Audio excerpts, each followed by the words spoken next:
What I want to talk about in this video is what to wear when you go to a track day. And the questions we want to answer is, can we wear jeans? Can we wear textiles? Is leather the way to go? Do I need a back protector or airbag? So watch the video. I hope you get something out of it.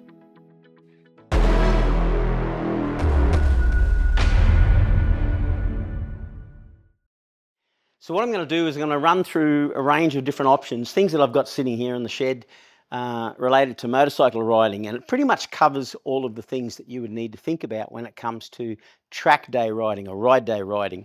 The obvious question is, can you wear jeans? Can you wear high level combination riding jeans and jackets and things like that? Well, what I've got here is the product that's made by Saint. I love these on the road.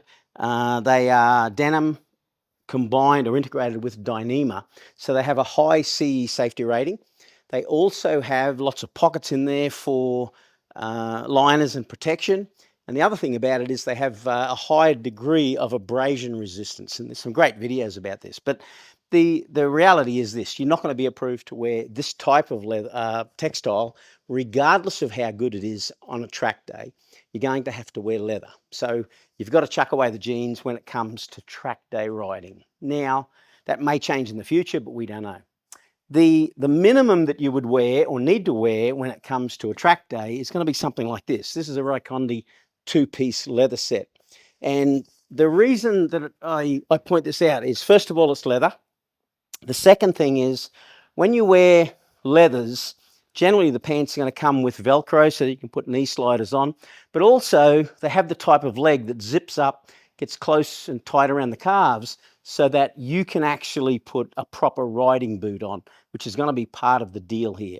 You can't wear sneakers, you can't wear low ankle revealing shoes and things like that. It has to be a proper boot. Now, do you need knee sliders? I would recommend it because, the last thing you want to be doing is rubbing your knee through leather or jean material on the bitumen. So the knee sliders definitely do help. But the most important part about this two-piece set that allows it to be approved for the road is that the pants can actually be joined to the jacket with a zip.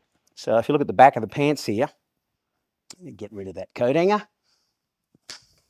What it's got is a zip, and the zip here, it's got a little piece you remove, actually connects to the bottom of the jacket. So you end up with the top connected to the bottom, which is going to behave more like a one-piece.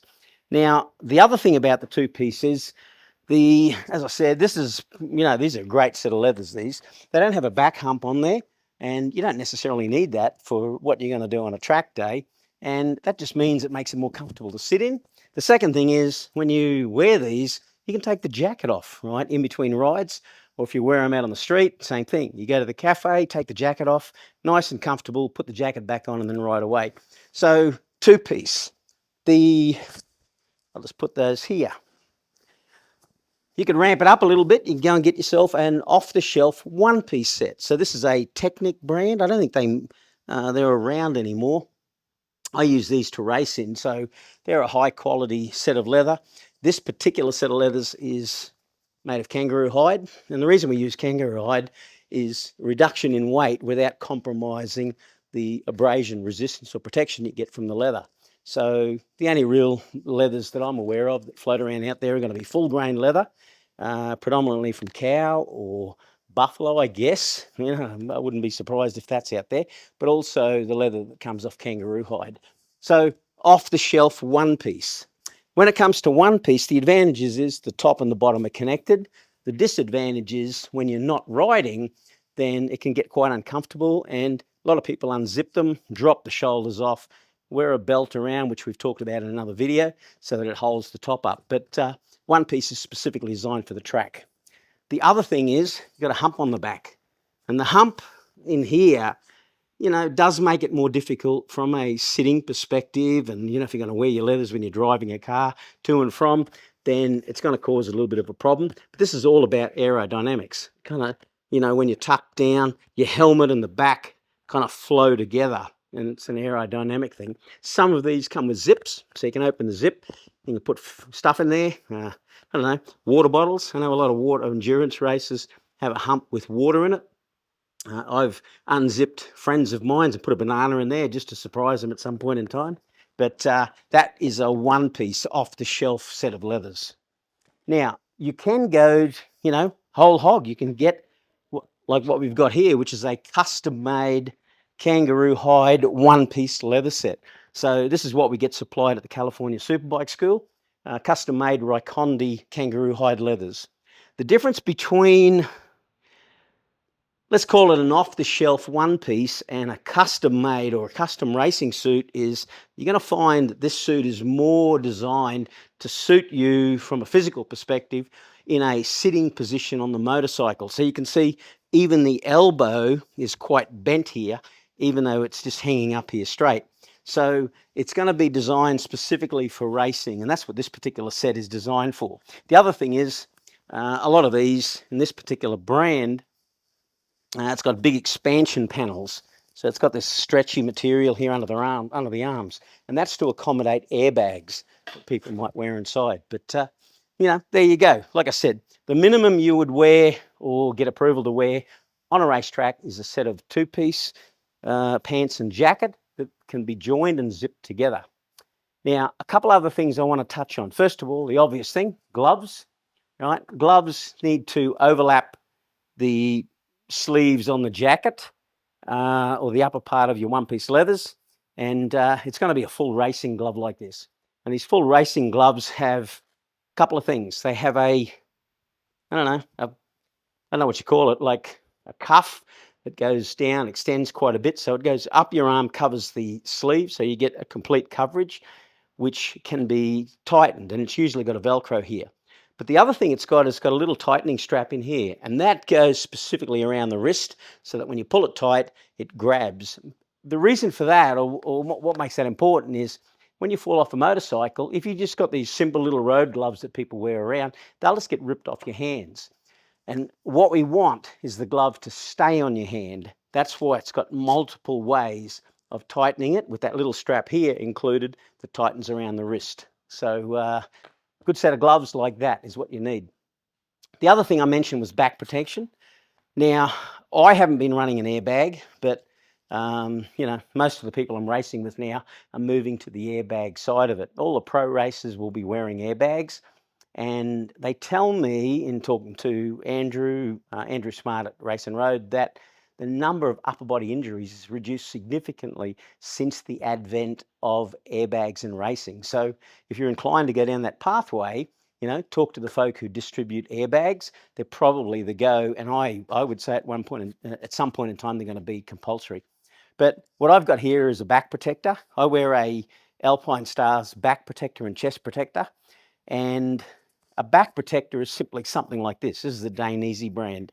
So this is a rigid plastic, kind of like an armadillo shell, you could say.